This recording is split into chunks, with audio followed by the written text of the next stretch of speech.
Assalamualaikum warahmatullahi wabarakatuh. Bismillahirrahmanirrahim.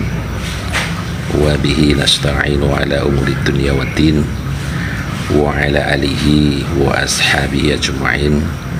Rabbi shrah li sadri wa yassir li amri wa hlul 'uqdatam min lisani yafqahu qawli, amma ba'd.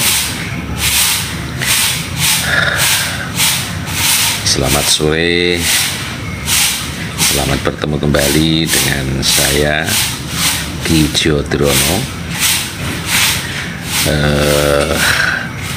Untuk sore hari ini saya teringat tadi malam kita bersama-sama memperingati hari besar Islam, Isra Mi'raj Nabi besar Muhammad Sallallahu Alaihi Wasallam, yang berarti kita ini adalah di bulan Rajab. Ada sebuah doa yang sangat populer. Bismillahirrahmanirrahim. Allahumma barik lana fi Rajaba wa Sya'bana wa balighna Ramadana bi rahmatika ya arhamar rahimin. Kita bermohon kepada Allah agar diberikan keberkahan di bulan Rajab, kemudian bulan Sya'ban, dan juga kita berdoa bermohon kepada Allah agar kita diberikan panjang umur, bisa bertemu dengan bulan suci Ramadan, bulan yang sangat kita tunggu-tunggu sebagai seorang muslim. Dari mulai Rajab, Sya'ban, dan Ramadan adalah bulan-bulan yang dimuliakan, karena kita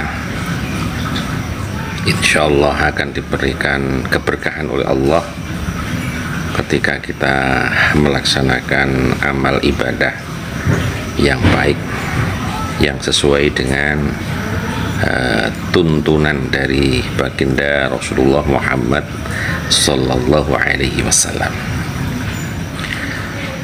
Semoga saudara-saudara semua, sahabat-sahabatku yang sangat baik yang bisa bergabung sore hari ini, diberikan kesehatan, umur panjang, dan bisa bertemu dengan bulan suci Ramadan, bulan yang penuh ampunan, bulan yang penuh keberkahan pahala, karena pahala kita akan dilipat gandakan oleh Allah Subhanahu wa Ta'ala manakala kita beribadah dengan baik di bulan itu.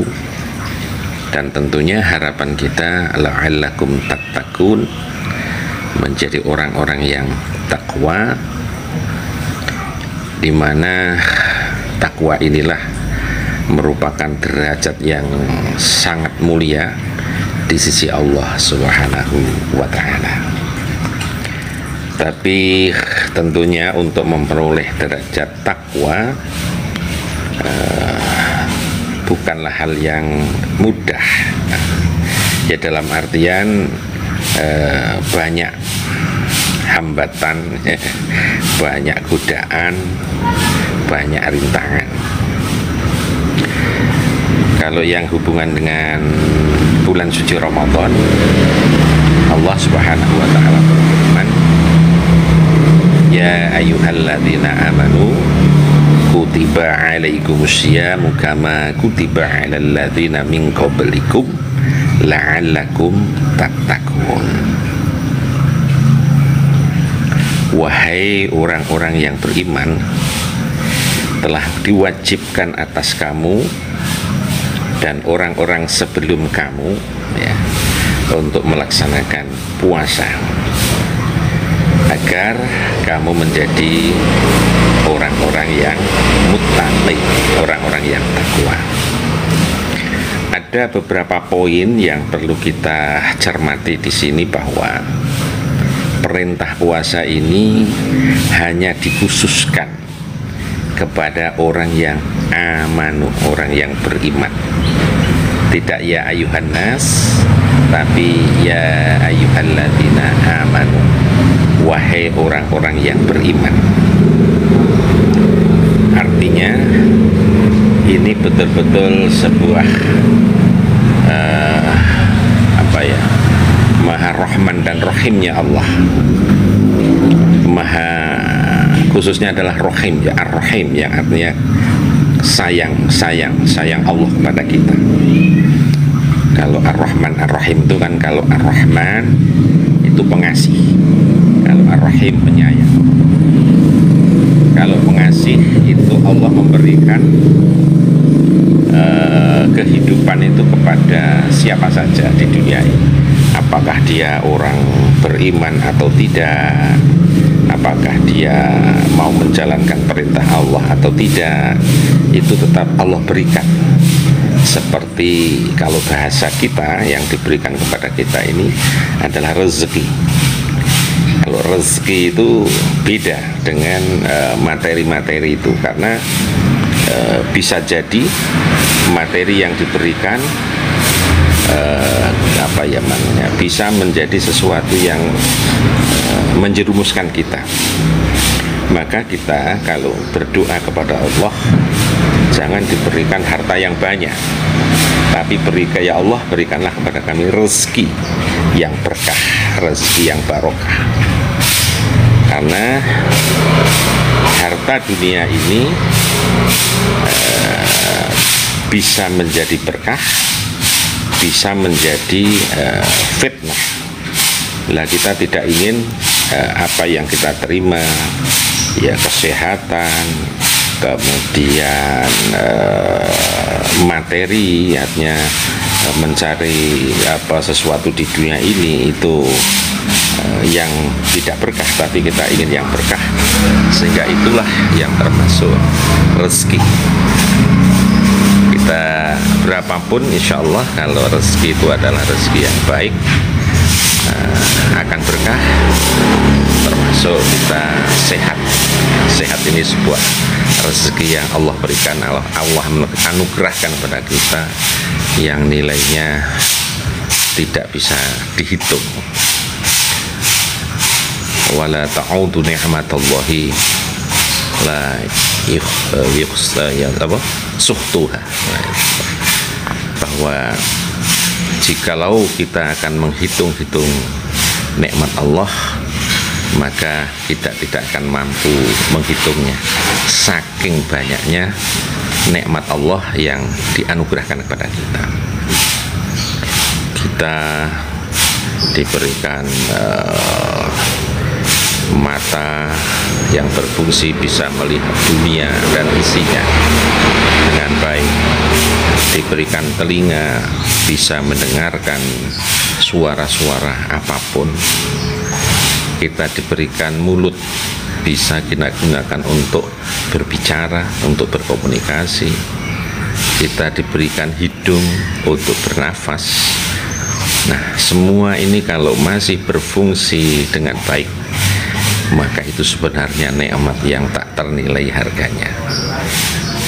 Salah satu dari nikmat-nikmat yang ada di tubuh kita dulu aja, misalkan mata. Ketika kita melihat ada saudara kita, ada teman kita yang tidak diberikan Allah sejak lahir, misalkan pandangan, itu tentu dia akan tidak akan melihat gemerlapnya dunia, indahnya alam ciptaan Allah, tidak bisa melihat cantiknya wanita ciptaan Allah, gantengnya laki-laki ciptaan Allah. Namun itu juga ada sisi yang positif dan negatif. Kita diberikan mata yang bisa melihat ini, kalau tidak bisa menggunakan sesuai fungsi dan rambu-rambu, maka bisa saja dengan mata kita yang sempurna ini malah justru bisa kita terjerembab dalam perbuatan dosa. Misalkan ya melihat hal-hal yang tidak boleh. Karena itu harus kita jaga mata kita. Bagi saudara-saudara kita yang tadi tidak diberikan kesempatan Allah berupa bisa melihat, tapi dia di sisi lain dia akan, kalau mereka termasuk orang yang mensyukuri, maka dia akan merasa bahwa mungkin jika aku diberikan mata yang bisa terbuka, maka mata saya akan digunakan untuk hal-hal yang tidak baik. Dan ternyata di sisi ketidaksempurnaan itu justru banyak kita lihat saudara-saudara kita tidak mampu melihat, tetapi mata hati mereka sangat tajam, sehingga diberikan keahlian-keahlian yang lain yang bahkan orang normal pun tidak mampu melakukan. Banyak, seperti kita tahu siapa itu ya, yang perempuan Indonesia yang tidak bisa melihat, tapi dia bisa menjadi orang yang sangat terkenal ya, karena keahlian di bidang olah suara. Kemudian juga tentunya perilakunya akan terjaga. Tapi juga banyak juga di antara saudara-saudara kita yang mungkin belum terbuka hatinya, diberikan kekurangan itu menjadi tidak mau menerima kenyataan, akhirnya melakukan hal-hal yang tidak baik. Itu semua saudara-saudaraku adalah sebuah pernik-pernik kehidupan ya, pernik-pernik kehidupan yang sekali lagi ini kembalinya adalah kepada kesyukuran kita kepada Allah Subhanahu wa Ta'ala. Jadi kita bersyukur sekali sampai hari ini masih bisa melihat, masih bisa mendengar, masih bisa berkomunikasi, berbicara, masih bisa mencium bau atau aroma. Itu fisik kita yang lain juga masih bisa kita manfaatkan untuk aktivitas sebagaimana biasa ya, kaki masih bisa kita gunakan untuk berjalan dengan sempurna, tangan masih kita bisa manfaatkan untuk pekerjaan-pekerjaan sehari-hari. Itu adalah anugerah yang besar, dan jika diambil satu saja bagian dari ini, tentu kita akan merasakan betapa mahalnya, betapa besar nilai kesehatan dan kesempurnaan yang diberikan kepada kita. Maka tidak ada alasan untuk kita untuk tidak bersyukur kepada Allah. Kembali kepada tema yang sebelumnya, bahwa semoga kita kembali nanti tetap diberikan umur, kesempatan dan bertemu dengan bulan suci Ramadan tahun ini, karena kita sadar betul bahwa dalam perjalanan minimal 1 tahun kemarin itu hingga hari ini, yaitu sudah banyak hal-hal yang kita lakukan, terutama mungkin tanpa kita sengaja atau bahkan kita tidak sadari itu melakukan perbuatan-perbuatan yang ternyata melanggar atau berbuat dosa. Dan kita berharap dengan bertemunya dengan bulan suci Ramadan, kita diberikan kesempatan untuk membersihkan kembali, sehingga ketika kita mampu menghiasi, mengisi bulan suci Ramadan dengan amalan-amalan yang baik, maka ketika kita keluar dari bulan suci Ramadan bagaikan orang yang baru terlahir kembali dalam keadaan suci, suci suci lahir dan suci batin kita, terutama adalah dari dosa-dosa yang kita lakukan, sehingga kita insya Allah termasuk hamba-hamba Allah yang mendapatkan anugerah dari Allah Subhanahu wa Ta'ala. Dan semoga kita nantinya kelak ketika pada saatnya dipanggil oleh Allah Subhanahu wa Ta'ala dalam keadaan husnul khotimah dan bisa bersama-sama menjadi penghuni surganya Allah dan bisa bertemu dengan baginda Rasulullah Muhammad sallallahu alaihi wasallam. Itu adalah sebuah cita-cita yang tentu sangat mulia, karena kita menyadari betul bahwa dunia ini adalah sebagai perantara, dunia ini adalah sebuah kesempatan bagi kita untuk mempersiapkan untuk kehidupan yang abadi, yakni kehidupan di akhirat. Kenapa kita harus menjalani dulu kehidupan di dunia? Ya tentu kita sebagai seorang muslim tahulah sejarah kita. Kita sebagai anak turun Adam, sebenarnya nenek moyang kita dulu adalah para penghuni surga. Tapi karena ada kesalahan yang dilakukan dalam kisah-kisah di Al-Quran tentang kisah Nabi Adam dan Siti Hawa, ya, karena melanggar untuk tidak memakan buah khuldi, karena godaan syaitan yang terkutuk, akhirnya kita Nabi Adam dan anak turunnya termasuk kita ini harus menjalani kehidupan di dunia. Jadi insya Allah kita ini adalah memang sudah takdirnya Allah sebenarnya adalah para penghuni surga. Hanya ketika sudah di dunia ini diuji oleh Allah, apakah kita nanti termasuk hamba-hamba yang bisa mengikuti rambu-rambu itu atau tidak. Karena itu adalah sebuah pilihan. Kita diberikan petunjuk berupa Al-Quran, kita diberikan rambu-rambu dalam beribadah melalui hadis-hadis Rasulullah Sallallahu Alaihi Wasallam. Tinggal kita mau atau tidak.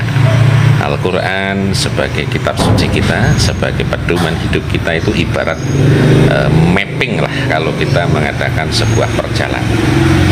Jadi ketika kita mengadakan perjalanan di dunia ini ya, ke Surabaya, ke Medan, kemana ya, kemudian kita belum kenal daerah itu, kita diberikan petunjuk berupa mapping itu ya, peta yang biasa kita gunakan itu.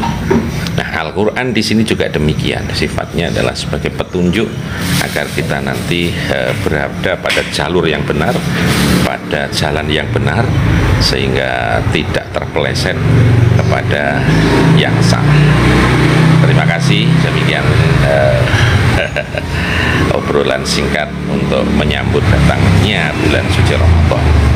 Dengan kita selalu berdoa, Allahumma barik lana fi Rajaba wa Sya'bana wa balighna Ramadana bi rahmatika ya arhamar rahimin. Terima kasih. Assalamualaikum warahmatullahi wabarakatuh.